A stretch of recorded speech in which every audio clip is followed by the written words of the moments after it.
वैष्णवी हगवणे आत्महत्या प्रकरणातील आरोपी निलेश चव्हाण याला पोलीस कोठडी मिळाली आहे। त्याला 3 जून पर्यंत पोलीस कोठडीत ठेवण्याचे आदेश शिवाजीनगर न्यायालयाने दिले।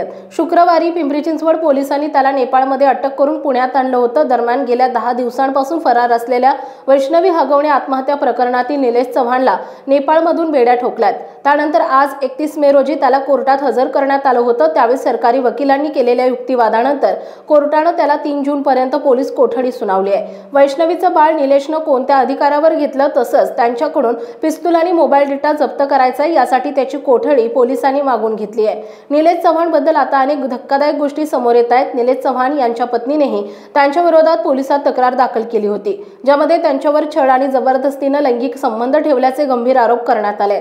व्यवसायाने बांधकाम व्यावसायिक असलेल्या निलेश चव्हाण यांचा पोकलेन मशीन विकण्याचा व्यवसाय देखील आहे। निलेश चव्हाण याने त्यांच्या पत्नीचा छुप्या कॅमेराने आक्षेपार्ह व्हिडिओ बनवल्याची माहिती समोर आली आहे। निलेश चव्हाण यांनी त्यांच्या बेडरूम मधील पंखे आणि एसीवर स्पाय कॅमेरे लावले होते।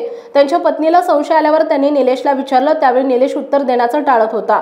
नंतर जेव्हा निलेशच्या पत्नीने त्यांचा लॅपटॉप तपासला तेव्हा त्यांना त्यात त्यांचे लैंगिक संबंधांचे अनेक व्हिडिओ आढळले। याशिवाय निलेशच्या पत्नीला त्यांचे इतर काही मुलींसोबतचे व्हिडिओ देखील आढळले। मिळालेल्या माहितीनुसार निलेश हा शशांक हगवणेची बहीण करिश्मा हगवण्याचा मित्र असल्याचं समोर आलंय। तो शशांक आणि वैष्णवी यांच्यातील वादातही अनेकदा सहभागी असायचा। तो शशांकचा व्यावसायिक भागीदार असल्याचंही म्हटलं जातं। तो अनेकदा कौटुंबिक वादात अडकत असे। निलेशचं हे वर्तन उघडकीस आल्यानंतर कुटुंबातील सदस्यांनी सुनेला पाठिंबा देण्याऐवजी त्यांचा छळ करण्यास सुरुवात केली। त्यानंतर कंटाळून निलेशची पत्नी घराबाहेर पडली। तिने पोलिसात तक्रार केली। या तक्रारीच्या आधारे 2022 मध्ये निलेश विरुद्ध गुन्हा दाखल करण्यात आला। नंतर मुंबई उच्च न्यायालयाने निलेश चव्हाणला अटकपूर्व जामीन मंजूर केलाय। वैष्णवीचे कुटुंब मुलाचा ताबा घेण्यासाठी पोहोचले तेव्हा निलेश यांना पिस्तूल दाखवून धमकावत असे। या प्रकरणात पोलिसांनी FIR नोंदवलाय।